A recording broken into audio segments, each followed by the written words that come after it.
በስመ አብ ወወልድ ወመንፈስ ቅዱስ አሃዱ አምላክ አሜን። ሰላም ኣብ ኩሉ ኩርናዓት ዓለም እትርከቡ ስድራ ክርስቶስ ከመይ ትኾኑ? ከምቲ ኣቐዲምና ክንህቦ ዝጸናሕና ናይ ባሕሪ ሃሳብ ትምህርቲ ሕጂ እውን መቐጸልታ ናይቲ ክንህቦ ዝጸናሕና ሓድሽ ምዝገባ ናይ ባሕሪ ሃሳብ ኣብ ዝሒዝናዮ ዘለና ጾም ዝወሃብ ጀሚርና ስለ ዘሎና ኣቦታት ካህናትን የሕዋት ዲያቆናትን ብሓፈሻ ኩላትኩም ምእመናት ኣብዚ ትምህርቲ እዚ እትግደሱ ተመዝጊብኩም ንኽትመሃሩ ዕድመ ነቕርበልኩም። ትምህርቲ ዝጅምረሉ ድሕሪ ሰሙን ማለት 23 የካቲት 2026 ፈረንጂ ዕለት 16 የካቲት 2018 ግእዝ እዩ። ስለዚ ትምህርቲ ቅድሚ ምጅማሩ ካብ መጀመርታ ነዚ ትምህርቲ እዚ ንምክትታል ኣብ ውሽጢ ዝሰሙን እዚ ኣቐዲምኩም ክትምዝገቡ ንላቦ።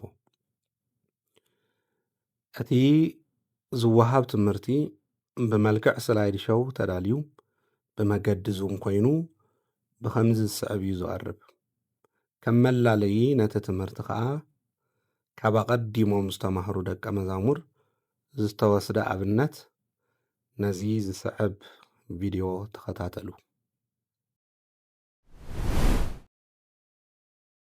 ዝተዘዋወረ ቀለሚ ድምር ክልተ ቀለሚ ከዓ ባሕርን ሓሳብን ማለት እዩ። ባሕር ማለት ዘመን ማለት እዩ።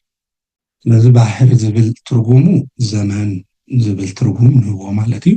ምስክሩ በመዳሉ ደለዋ ዓለመ ወበመስፈር ሰፈር አለ ባሕር ኢልና ከዓ ምስክር ንህቦ ማለት እዩ። ሓሳብ ከዓ ካብ ሓሰበ ቆፀረ ካብ ዝብል ግእዝ ግስ ዝተረኽበ ኮይኑ ቁፅሪ ማለት እዩ። ከዓ እንታይ ይብል? ብፁዓን እለ ተሓድገ ሎሙ ሓጢኣቶሙ ወእለ ኢሓሰበ ሎሙ ኩሎ ጌጋዮሙ ይብል። ስለዚ ባሕሪ ሓሳብ ብጥቕልል ዝበለ ትርጉሙ እንታይ ክንብሎ ንኽእል? ቁፅሪ ዘለዎ ዘመን ማለት እዩ። ቦ እንታይ ይብል? ሓሳበ ባሕሪ ይብል። እዚ እንታይ ማለት እዩ? ናይ ቁፅሪ ዘመን ማለት እዩ። ሓፈሻ ክልቲኡ ትርጉሙ እንታይ ማለት እዩ? ቁፅር ወይ ከዓ ክልካዕ ዝኽእል ዘመን ማለት እዩ። ዘመን ኣቆፃፅራ ካብ ጥንቲ እዩ ዝጅምር። ጥንቲ ክንብል ከለና ከዓ ካብ ፍጥረት ዓለም እዩ ማለት እዩ። እምሃበ ኣልቦ ሃበቦ ግብር እምግብር እሁድ እንታይ ማለት እዩ ንዝብል ንሪኦሞ ኣብኡ ዝተፈጥሩ ነገራት ከዓ ክንሪኦ ማለት እዩ። ርእየ እግዚኣብሔር ኩሎ ዝገብረ ከመ ሰናይ ፍቃ ይብል ማለት እዩ። ሰለሰ ዝብል ግስ ዝተረኽበ ኮይኑ ሰለስተ ገበረ ፀሓይ ወርሕን ከዋኽብትን ኣብዚ ዕለት ተፈጥሩ ብክንፎም ዝበሩ እዩ። ክንፎም ዝበሩ ብልቦም ዝሰሓቡ ብከብዶም ዝሰሓቡ ማለት እዩ። ብእግሮም ዝሽክርከሩ ወይ ከዓ ዝጓዓዙ ኣብ ባሕሪ ዝነብሩ ሃረበ ካብ ዝብል ግስ ዝተረኽበ ኮይኑ ኣተወ ምዕራፍ 2 ቁፅሪ 2 እያ ማለት እዩ። እግዚኣብሔር ከዓ ሸውዓይት መዓልቲ ንኩሉ ፍጥረት ፈጢሩ ዓረፈ ማለት ይብል። ኣብዚ ሕጂ መሰረታውያን ነገራት ካብ ንብሎ ፀናሕና ሕዝቡ ማለት እዩ። መሰረታውያን ነገራት ሕዝወን እዮም። ብዛዕባ ናይ ሶኒ ፍጥረት ዝነበረ ማለት እዩ። ሶኒ እንታይ ፈጢሩ ኢልና ተፈር መጀመርያ ሰንበት ሰማያት ፈጢሩ ኢልና ነርና። መላእኽቲ ሸውዓተ ሰማያት መላእኽቲ ጸልማት ብርሃን እውን ፈጢሩ ነይሩ ማለት እዩ። ብሰንበት ማለት እዩ። ስለዚ ታሪክ ቅዱስ ዲሜጥሮስ ክንርኢና ማለት እዩ። ዲሜጥሮስ መን እዩ ነይሩ? ቅዱስ ዲሜጥሮስ ጥበበኛ ሓረስታይ ነይሩ። ምንም ናይ ቤተ ክህነት ዘይፈልጥ ናይ ቤተ ክርስቲያን ኣፍልጦ ዘይብሉ ግን ከዓ ብሕጊ እግዚኣብሔር ዝኸይድ ጥበበኛ። ስለዚ እቲ ጥቕሙ እንታይ ከም ምዃኑ ከዓ መወዳእታ ክንሪኦ ክንፍትን ኢና ማለት እዩ። መጥቅዕ ወአበቅቴ ክልኤሆሙ ይወረዱ 30 ወይዓርቡ 30 ወትረ ይከውኑ 30። ኣብ ገለ ግዜያት ኣበቅቴ ክበዝሕ ይኽእል፣ ገለ ግዜያት ከዓ መጥቅዕ ክበዝሕ ይኽእል። እምበር መጥቅዕን ኣበቅቴን ክልቲኦም ተደሚሮምስ ካብ 30 ኣይበዝሑ ኣብኡ ናይ ውዕዱን እዮም ኣበቅቴ እንታይ እዩ ዝብል ክንርኢና መጀመርያ ሽዑ ቀመሩኻ ከመይ ቀመሩ ናቱ ከመይ ጌርካ ኢኻ በቅቴ ክትኽእል ኣበቅቴ ካብ ዝብል ቋንቋ ግሪክ ዝተረኸበ ኮይኑ እዚ ኣብ መንጎ ፀሓይን ወርሕን ዘሎ ፍልልይ ማለት እዩ ዝተፈጥረ ፍልልይ እዩ እዚ ማለት ከዓ 11 ይኸውን ኣሎ ማለት እዩ ካልኣይ ዓመት ክንደይ እዩ 22 ኣብ ሳልሳይ ዓመት 3 ማለት እዩ 33 ይመፅእ 30 ሲስና 3 ንሕልና ከምዚ እናበልና ክሳብ ዚ ሕጂ ዘለናዮ ዘመን በፂሕና ኣብ ነሓሰ 8 ኣይወርድን እዩ ካብ ጳጉሜ 5 ከዓ ኣይወፅእን እዩ ኢለ ነይሮ ዳሕከይ ሙሉእ ንክኸውን እዚ ሽዑ ሙሉእ ማለት 354 ማለት እዩ ዕለታ ንክትውድእ ክንደይ የድልየና ኣሎ 13 ካብ ነሓሰ ነዳእ ኣብ ነሓሰ 13 እንተሪእና 354 ንኸውን ስለዚ ወርሒ ኣብ ካልኣይ ዓመታ ማለት እዩ ኣብ ነሓሰ 13 ወርዲኣ 14 ነሓሰ ትውለዳላ ትጅምራላ ኣልቦ ኣበቅቴ ኣብ ዝኾነሉ መጥቅዕ ብናይ መስከረም 30 ተውሳኽ ይወፅእ ኢና እዚ ናይ መወዳእታ እየኣርግ ማለት ካብ ዝለዓለ ክቅፅል ኣይክእልን ካብ 13 ጥቅምቲ ንላዕሊ ኣይከውን እዩ ማለት ንኣበቅቴ ስለምንታይ 11 ነልዕል ኢልና ምሽ ከይ ንመጥቅዕ ንምንታይ ና 19 ነልዕል ማለት እዩ ሓፂር ኣገላልፃ ሓደ ሱሳ ሳድሲት ረኺብካ ማለት ሓደ ሓምሲት ረኺብካ ማለት እዩ ሱሳ ሓምሲት ረኺብካ ማለት ከዓ ሓደ ራብዒት ህፀፅ እንታይ ማለት እዩ ዝብል ክንርኢና መጀመርያ ማለት እዩ ህፀፅ ካብ ትርጉሙ ማለት እዩ ሃፀ ይብል ኣስርቆት ክንርኢና ሕጂ ኣስርቆት ማለት ናይ ለይቲ መእተዊ ብወርሒ ናይ መዓልቲ መእተዊ ከዓ ብፀሓይ ቆፂሩ ፈልዩ ምንጋር ማለት እዩ እዚ ምስራቅ ማለት እዩ ምንጋር ፈሊኻ ትነግረሉ ኣስርቆት እዩ ማለት ንሪኦ ብነዊሕ ኣገባብ ኣበቅቴ ተደምሮ ሰርቀ መዓልቲ ተደምሮ ህፀፅ ማለት እዩ እዚ እንታይ ማለት እዩ ኣበቅቴ ተደምሮ ሰርቀ መዓልቲ ተደምሮ ህፀፅ ማለት እኮ ሰርቀ ሌሊት ማለት እዩ ስለዚ ኣበቅቴ ተደምሮ ሰርቀ ሌሊት ተረኺብኩሞስ ብዙሕ ደድክም የብልኩም ንኽብል ኢለ ሰርቀ ሌሊት ተደሪኽኩሞ ግን መጀመርያ ኣበቅቴ ሽዑ ሰርቀ መዓልቲ ድምርዎ ሰርቀ መዓልቲ ማለት መዓልቲ ማለት እዩ ህፀፅ ድምርሉ ሽዑ ሰውሳከ ወርኻ ትድምሩ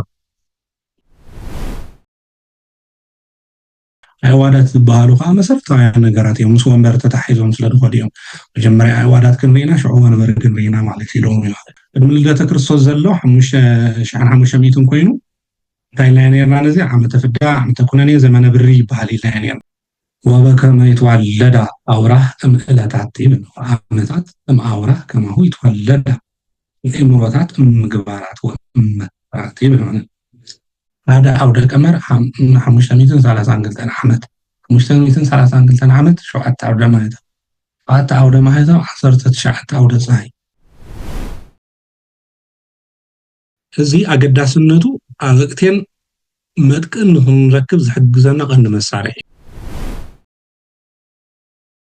ስለዚ መጥቅዕ ንምርካብ ይሕግዘና መጥቅዕ ዝወዓለሉ መዓልቲ ማለት እዩ መጥቅዕ እቲ ቁፅሩ ደይኮነስ እቲ መዓልቱ ማለት እዩ ማስ እንወዓለ ዕለቱ ንምርካብ ይሕግዘና ሰንበት ስለዝኾነ ሰንበት ሓደ ንብል ሶኒን 2 ሶሉስ 3 4 4 5 5 46 ቅዳም ከዓ ኣልቡ ወይ ከዓ 0 ይኸውን ማለት እዩ ዓመተ ዓለም ን4 ወንጌላውያን መቒልና ንረኽቦ ዓመተ ዓለም ኣለና ዓመተ ዓለም ዓመተ ፍዳ ተደመሮ ዓመተ ምህረት ማለት እዩ ወይ ከዓ ዓመተ ኩነኔ ተደመሮ ዓመተ ምህረት ማለት እዩ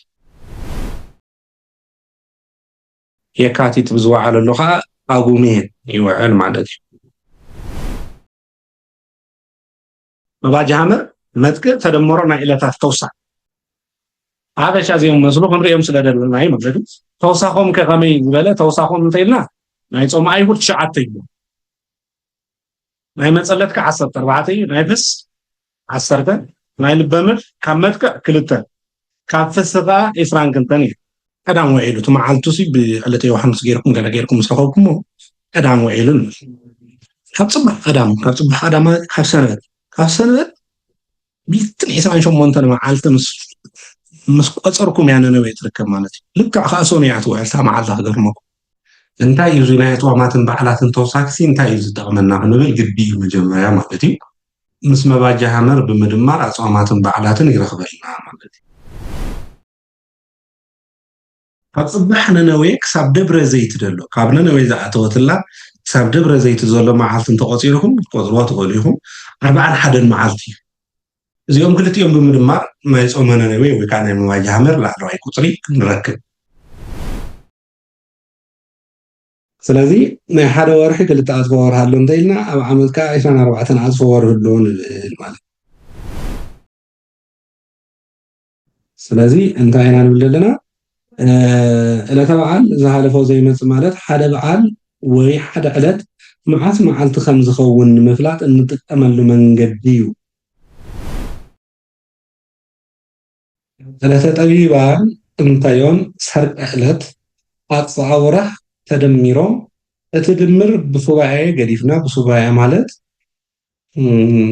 ብሸውዓተ ማለት እዩ ብሱባኤ ገዲፍና እቲ ዝተረኽበ ተረፍ ዕለተ ኣሚሩ እዩ ማለት እዩ